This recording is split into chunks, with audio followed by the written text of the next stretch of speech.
사랑하는 형제자매 여러분, 주님의 이름으로 평안을 빕니다. 오늘 이 말씀을 듣기 전에 하나님의 은혜가 더 널리 퍼져나갈 수 있도록 좋아요와 구독으로 저희와 함께 해주시길 부탁드립니다. 여러분의 작은 손길이 누군가에게는 큰 위로와 희망이 될 수 있습니다. 이 채널을 통해 주님의 사랑을 함께 나누는 모든 분들께 하나님의 축복이 가득하기를 기도합니다. 우리 모두는 도둑에 대한 염려를 안고 살아갑니다.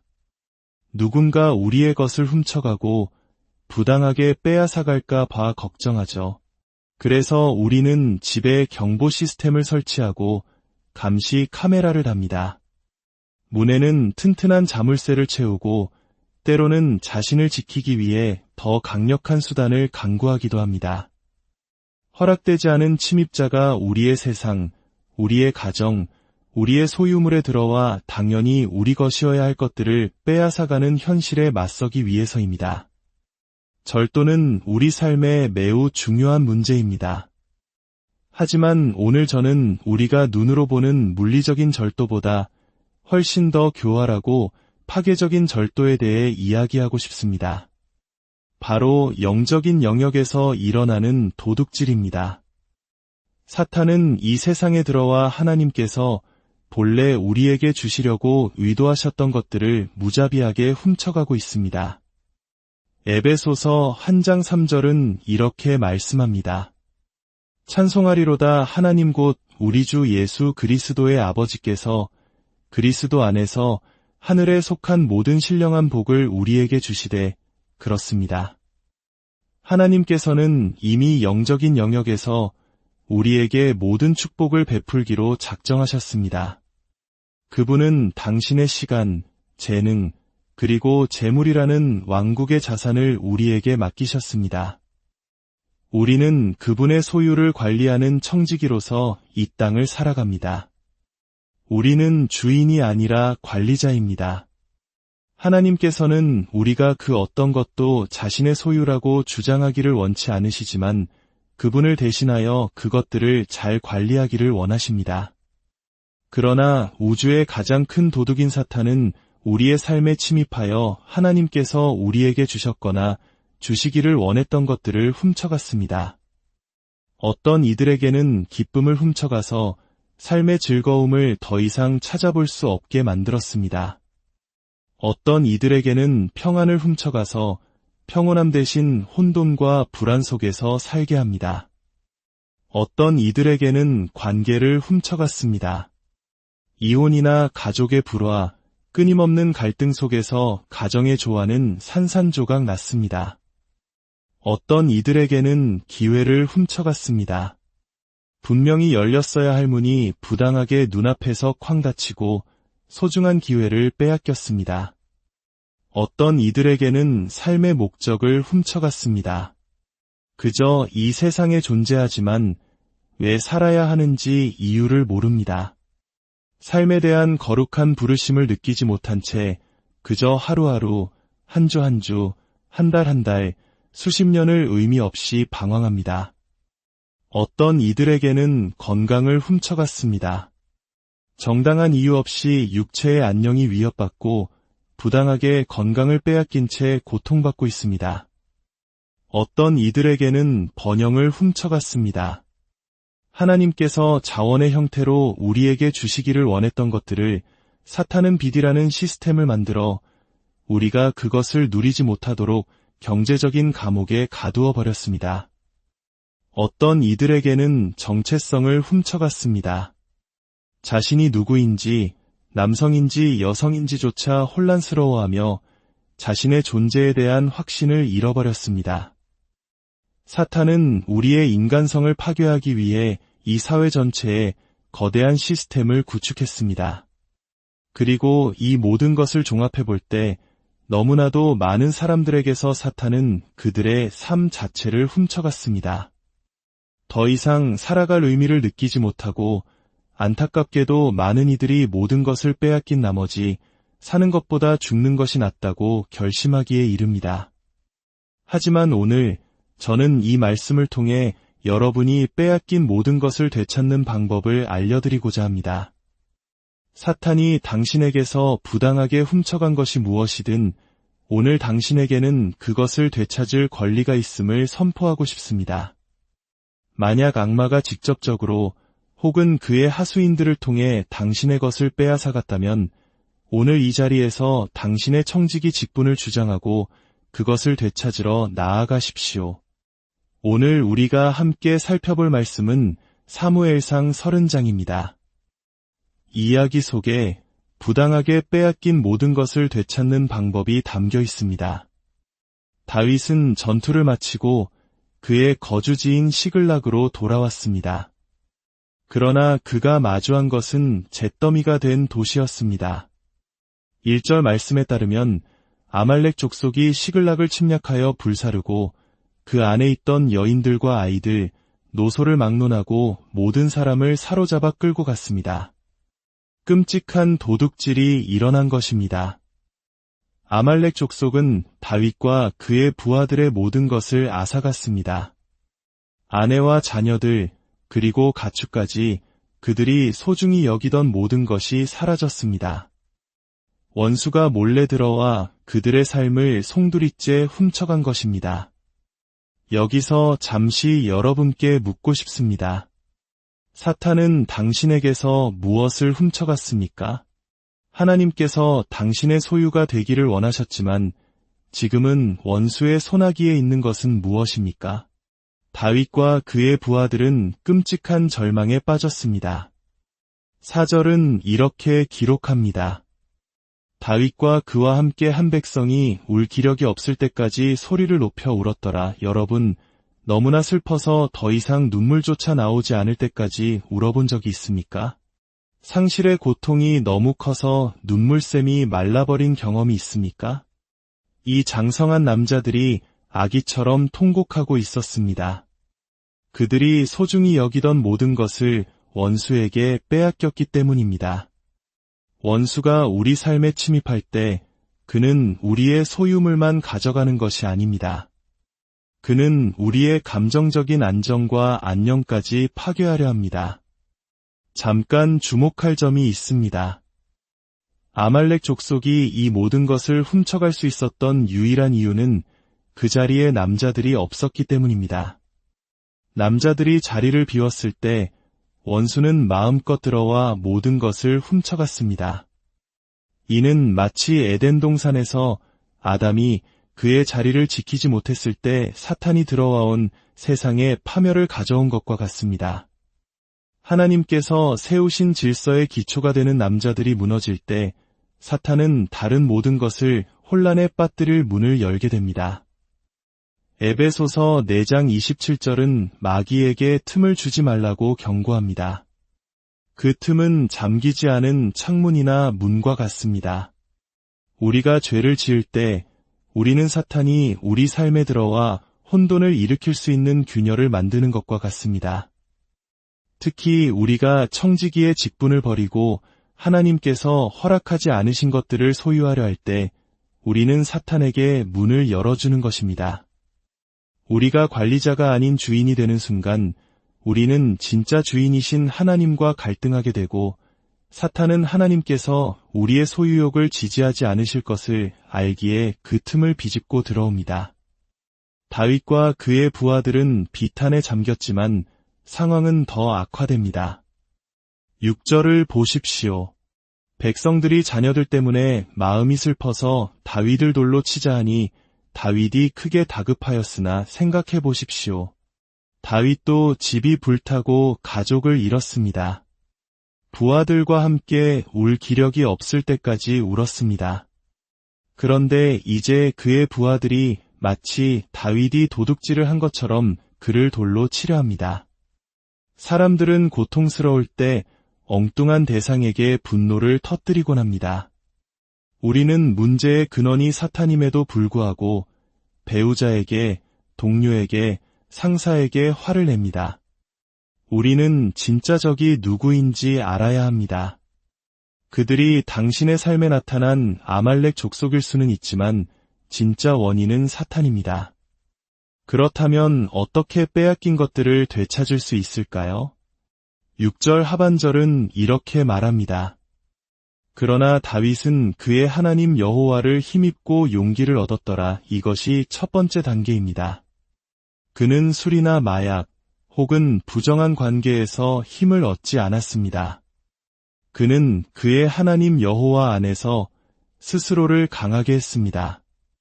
모든 것을 잃고 친구들마저 등을 돌린 절망적인 상황 속에서 말입니다. 어떻게 그것이 가능했을까요? 다윗은 시편을 통해 그 방법을 우리에게 알려줍니다. 시편은 고난 속에서 하나님을 의지하며 힘을 얻었던 그의 투쟁이 기록입니다. 만약 당신이 우울하다면 시편 42편으로 가십시오. 다윗은 내 영혼아 내가 어찌하여 낙심하며 어찌하여 내 속에서 불안해하는가 너는 하나님께 소망을 두라고 외쳤습니다. 만약 당신이 두려움에 사로잡혀 있다면 시편 34편에서 다윗과 함께 하십시오. 이 곤고한 자가 부르짖음에 여호와께서 들으시고 그의 모든 환난에서 구원하셨도다. 만약 인생의 방향을 잃었다면 시편 23편을 다시 읽으십시오. 여호와는 나의 목자시니 내게 부족함이 없으리로다. 주님의 말씀으로 돌아가 특히 고난 속에서 쓰인 시편을 통해 당신의 영혼을 강하게 하십시오. 두 번째로 다윗이 한 일을 봅시다. 7절입니다. 다윗이 아히멜렉의 아들 제사장 아비아달에게 이르되 원하건대 에봇을 내게로 가져오라 하니 아비아달이 에봇을 다윗에게로 가져가매. 그리고 8절에서 다윗은 여호와께 묻습니다. 내가 이 군대를 추격하면 따라잡겠나이까 하니 여호와께서 그에게 대답하시되 그를 쫓아가라 내가 반드시 따라잡고 도로 찾으리라. 다윗은 제사장에게 가서 에봇을 가져오라고 합니다. 에봇은 제사장이 하나님의 임재 앞으로 나아갈 때 입는 거룩한 옷이었습니다. 그 위에는 하나님의 뜻을 분별하는 데 사용되던 우림과 둠밈이 달린 흉패가 있었습니다. 다윗은 구체적인 문제에 대한 하나님의 구체적인 인도가 필요했습니다. 원수가 모든 것을 훔쳐갔고 내 백성은 나를 대적하며 나는 무엇을 해야 할지 모르겠습니다. 그들이 어디로 갔는지도 모릅니다. 하나님, 저에게 길을 보여주십시오. 오늘날 우리에게도 에봇이 있습니다. 요한일서 2장은 모든 그리스도인에게 기름 부음, 즉 성령의 임재가 있다고 말합니다. 성령님은 우리 각자에게 개인적인 에봇이 되어주셔서 우리가 직면한 구체적인 상황 속에서 개인적인 인도를 받을 수 있게 하십니다. 성경 말씀을 3가지 단어로 설명할 수 있습니다. 첫째는 헬라어 그라페로 기록된 말씀, 즉 성경책 자체를 의미합니다. 둘째는 로고스로 기록된 말씀의 내용과 의미를 뜻합니다. 그러나 세 번째 단어인 레마가 있습니다. 레마는 성령께서 성경 페이지에서 말씀을 들어 올려 당신의 구체적인 상황에 적용시켜 주시는 살아있는 음성입니다. 마치 미식축구와 같습니다. 리그의 모든 팀은 동일한 규정집을 따르지만 각 팀의 전술집은 모두 다릅니다. 성경이라는 규정집은 우리 모두에게 동일하게 적용됩니다. 하지만 하나님께서는 당신의 이름이 적힌 개인적인 전술집을 가지고 계십니다. 당신의 상황에 맞는 레마의 음성을 듣기 위해서는 당신만의 에봇을 입고 주님 안에서 힘을 얻어야 합니다. 다윗은 구체적인 질문을 했습니다. 제가 그들을 추격해야 합니까? 따라잡을 수 있겠습니까? 그리고 그는 레마의 말씀을 받았습니다. 추격하라. 내가 반드시 따라잡고 모든 것을 되찾을 것이다. 하나님께서는 이제 행동하라고 말씀하십니다. 기도만 하고 앉아있을 때가 아니라 이제는 움직여야 할 때입니다. 하나님께서는 종종 우리가 받은 작은 계시에 순종하는지를 보신 후에 더 많은 정보를 주십니다. 많은 사람들이 하나님을 기다리고 있다고 말하지만 사실은 하나님께서 그들을 기다리고 계십니다. 이제 다윗은 길을 떠납니다. 그는 어디로 가야 할지 정확히 알지 못했지만 믿음으로 발걸음을 내디뎠습니다. 그리고 놀라운 일이 일어납니다. 11절을 보면 그의 부하들이 들판에서 굶주리고 지쳐 죽어가던 한 이집트 사람을 발견합니다. 다윗은 그에게 빵과 물을 주어 그를 살립니다. 이집트 사람은 누구였을까요? 13절에서 그는 자신이 시글락을 약탈했던 아말렉 사람의 종이었으며 병이 들자 주인이 자기를 버렸다고 말합니다. 하나님께서 명령하신 대로 순종하며 나아가던 길에서 우연히 만난 한 사람이 바로 문제의 해답이었던 것입니다. 다윗이 자신의 것을 되찾기 위한 긴급한 여정을 잠시 멈추고 다른 사람을 섬겼을 때 하나님께서는 그를 통해 길을 여셨습니다. 이집트 사람이 다윗과 그의 군대를 아말렉 족속이 있는 곳으로 인도했습니다. 그들은 적진에 도착했습니다. 16절을 보니 아말렉 사람들은 빼앗은 전리품을 가지고 먹고 마시며 춤추며 잔치를 벌이고 있었습니다. 사탄과 그의 무리들은 당신의 기쁨, 당신의 평안, 당신의 건강, 당신의 관계를 가지고 파티를 열고 있습니다. 이제 다윗은 싸워야 했습니다. 어떤 것들은 싸우지 않고는 되찾을 수 없습니다. 17절은 다윗이 그들을 쳐서 거의 전멸시켰다고 기록합니다. 그리고 18절과 19절을 보십시오. 다윗이 아말렉 사람들이 빼앗아갔던 모든 것을 도로 찾고 다윗이 모든 것을 도로 찾아왔더라. 그는 모든 것을 되찾았습니다. 아니, 사실은 그 이상을 되찾았습니다. 아말렉 족속은 다른 곳에서도 많은 것을 약탈해왔기 때문입니다. 하나님은 이토록 선하신 분입니다. 그분은 당신의 것을 지켜주실 뿐만 아니라 되찾게 하시고 심지어 당신이 잃어버렸던 것보다 더 많은 것을 주실 수 있는 분입니다. 에베소서 3장 20절은 우리 가운데서 역사하시는 능력대로 우리가 구하거나 생각하는 모든 것에 더 넘치도록 능히 하실 이에게 라고 말씀합니다. 이제 이 말씀을 당신의 삶에 적용해 봅시다. 사탄은 당신의 것을 가질 권리가 없습니다. 그것은 불법적인 점유입니다. 이제 당신의 청지기 직분을 가지고 주인 행세가 아닌 관리자로서 그것을 되찾으러 가야 합니다. 영국의 동화 잭과 콩나무 이야기를 아실 겁니다. 가난한 잭이 암소와 바꾼 마법의 콩 3개를 창밖으로 던지자 다음날 아침 하늘까지 닿는 거대한 콩나무가 자라 있었습니다. 잭은 콩나무를 타고 올라가 구름 위에 있는 거인의 성을 발견합니다.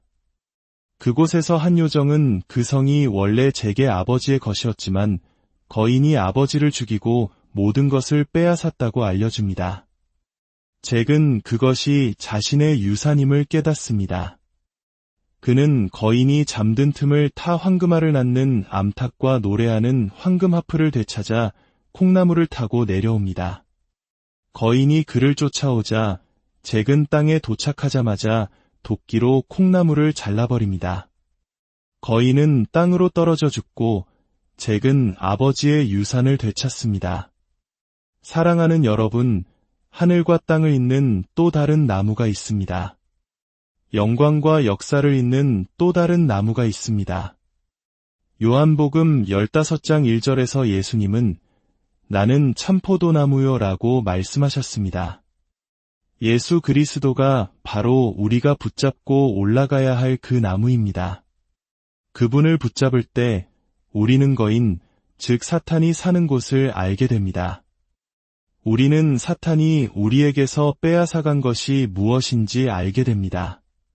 그리고 믿음의 위험을 감수하고 그것을 되찾으러 갈 때 예수님께서는 우리를 안전한 곳으로 인도하실 것입니다. 이제 당신의 차례입니다. 사탄에게 외치십시오. 너는 내 기쁨을 가질 수 없다. 너는 내 평안, 내 목적, 내 가족, 내 자원, 내 건강을 가질 수 없다. 왜냐하면 나는 다른 분께 속해 있기 때문이다. 일어나십시오. 그리고 당신의 것을 되찾으십시오. 당신의 기쁨을, 당신의 평안을, 당신의 가족을, 당신의 승리를, 당신의 안정을, 당신의 정체성을, 그리고 당신의 삶을 되찾으십시오. 사탄은 그것에 대한 어떠한 권리도 없습니다. 오늘 이 말씀을 통해 빼앗겼던 모든 것을 되찾을 용기와 믿음을 얻으셨기를 바랍니다. 여러분은 혼자가 아닙니다. 만군의 주 여호와께서 여러분과 함께 하십니다. 그분은 정복자보다 더 위대하신 분이며 이미 사탄의 모든 권세를 꺾으셨습니다. 이제 믿음으로 나아가 당신에게 속한 축복을 주장하십시오. 주 예수 그리스도의 이름으로 여러분의 삶의 승리와 회복, 그리고 넘치는 축복이 함께하기를 간절히